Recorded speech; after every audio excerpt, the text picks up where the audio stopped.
So we say color is color. All right, let's test that theory. If I say blue, what do you think of? If I say green, red, and yellow. So we all know what these colors are, right?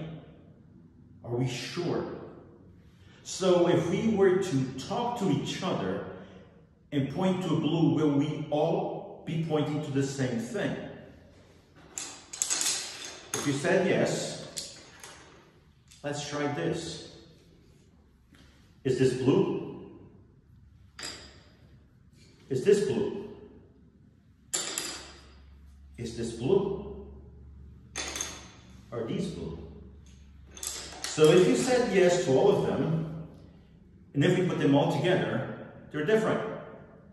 Every single one of these pencils are slightly different. One a lot more, but they're all blue. So we all say we do, but do we do? And that's what I want to talk to you today about. So we have this thing which is called the Bishop's Annual Appeal, which everybody's going, oh! No, right? But is it a bad thing? Or is it just the way we look at it may be different? Everything works with each other, but the same thing becomes slightly different from one another. And the same thing is with the information that we gather. And through the years, because we hear this and that, and we start putting together, and then we create something that at the end is not 100%. So I ask you for a few minutes as we try to answer the myths, the realities, and the lies that come with the Archbishop's Annual Appeal. All right, so let's get serious. So now we understood about color. Since we now have about color, let's talk about the appeal. So through the years, the appeal has gone more and more off because of circumstances, all right? So this year, instead of showing the video, instead of doing what they send us, I attempted to explain some of the myths, some of the information that's wrong about it. And at the same time, kind of like demonstrate and clear things out. So there is this thing called the ministries, the missions of the Archdiocese. Maintaining and helping the seminary, where guys who are studying to be priests are studying on a full-time basis, 4, 6, or 8 years, depending on the program that each one falls in. And while they're there, they cannot work. But they still need shampoo, they still need soap, they still need food, they need speakers that come in, and so on and so forth. That's one. There's the elderly, religious, priests who have devoted their lives, who are phenomenal priests, who literally live the gospel, and priests do not get very high salaries. And so therefore they need help with the pension. It goes with that. And then there's other things, food bank, housing, immigration. There's so many other categories that the diocese does help. These are the ministries. These are the missions. These are what the appeal goes for. Then there's the offices downtown, right, in Newark. There's the office of worship that helps us with the different events, the different things that are going on, how we set up or what we will need with the ceremony, what's the lingo for the different ceremonies, what's the protocol when guest priests come in, when we're doing the Passion ceremony, when we are doing Easter or Christmas or whatever the ceremony, whichever one we're picking on. There's also the human resources that help us to make sure that all the employees of the diocese are legally employed and the paperwork is there, and that if somebody needs to be hired or somebody needs to get fired or somebody is leaving, that everything is in order, that people get paid what they're supposed to, and there is no hanky-panky, if you want to call it that way, going into the salaries. So they keep an eye on that. There's also the Office of Development, where they keep an eye and they help the priests when we do large things, or if we have questions, guys who have never done big projects. We have priests that went from grammar school to high school, from high school into college, which was a seminary already, into the major seminary, which is becoming a priest. And then now they are out in the parish. They're there for 5 years, and they can become an administrator. They can become a pastor. They have no experience of running, so there's somebody there that helps. Those are the offices. So here's the difference between the two groups.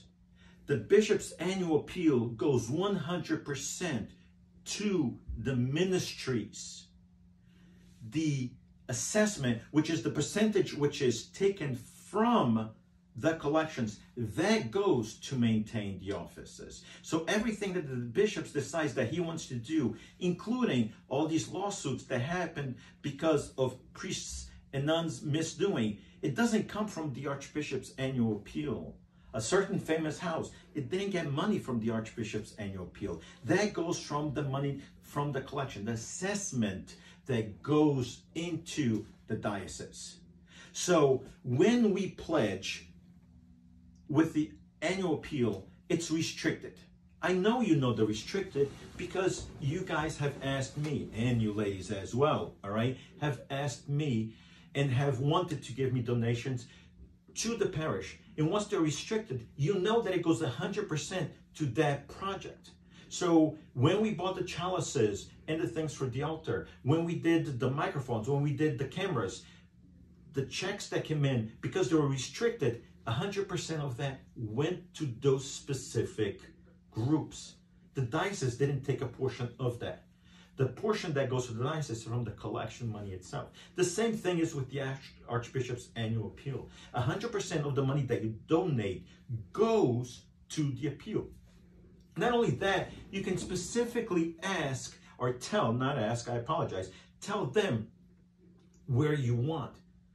So if you want for the money to go to helping the religious and the priests who have honestly given their all and now are at the end of their lives, but they need a little support, but they are true priests, true religious from the aspect of what the word in the gospel calls us to be, then you can just write, and that's exactly where it's going for. If you want to do the food pantry of the Archdiocese, then you write that, and that's exactly where it goes for. And it cannot be somewhere else. The same way as we do here in the parish. And this isn't something that's just decided by the diocese. This is by law. And if they choose to not do it, they get in trouble with the government. And there is balances and checks to make sure that things are the way they're supposed to be. So our assessment, our pledge for this year that we've been assigned is a little bit over $78,000. The diocese has gone to these groups, these missions, and said to them, we will donate this much to you to run your mission. And the diocese has to give it to them. Can't just go and take the money away. Would you like to be getting paid? And the boss saying, listen, you know what? This month we didn't do well, so go and cut your salary. No, you'll go ballistic. I would too. So therefore, the money has been pledged. And what the diocese has said is that each one of us will take this amount and have to give it. So with your support, we'll make it. But in case we don't, the parish will then just write a check, or actually it's just transferred from the bank account to the diocese bank account. So here's the incentive. Here's the incentive of why to do this. Because if we do meet the goal, then we will get cutbacks on the amount that we send to the diocese. So if we meet the $78,000, not only pledged, but actually paid in full by June 30th, we will get 2% cut back on that which we send back to the diocese. Talking in actual numbers, that 2% last year equaled $28,000 because we did meet last year's goal on time. So we saved $28,000 from the collection that stayed here.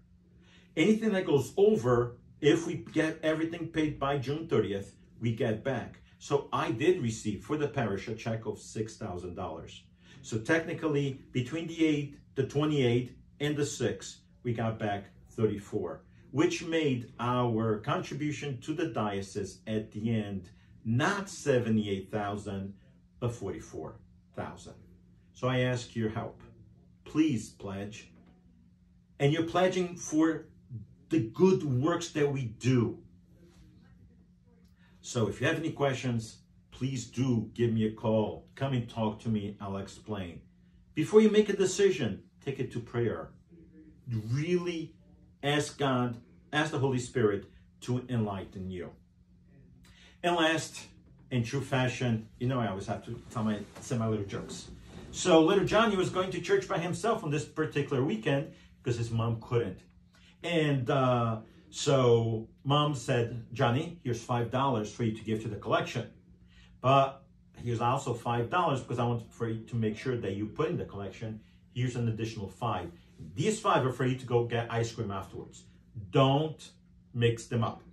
And make sure, here, right hand, God in church, left hand, ice cream afterwards. So Johnny is going to church and he's playing around and he's jumping and back and forth, up and down the curb, trips, falls, and one of the $5 bills flies and it falls over to the side, and the other one flies into a hole which he cannot get to on the road.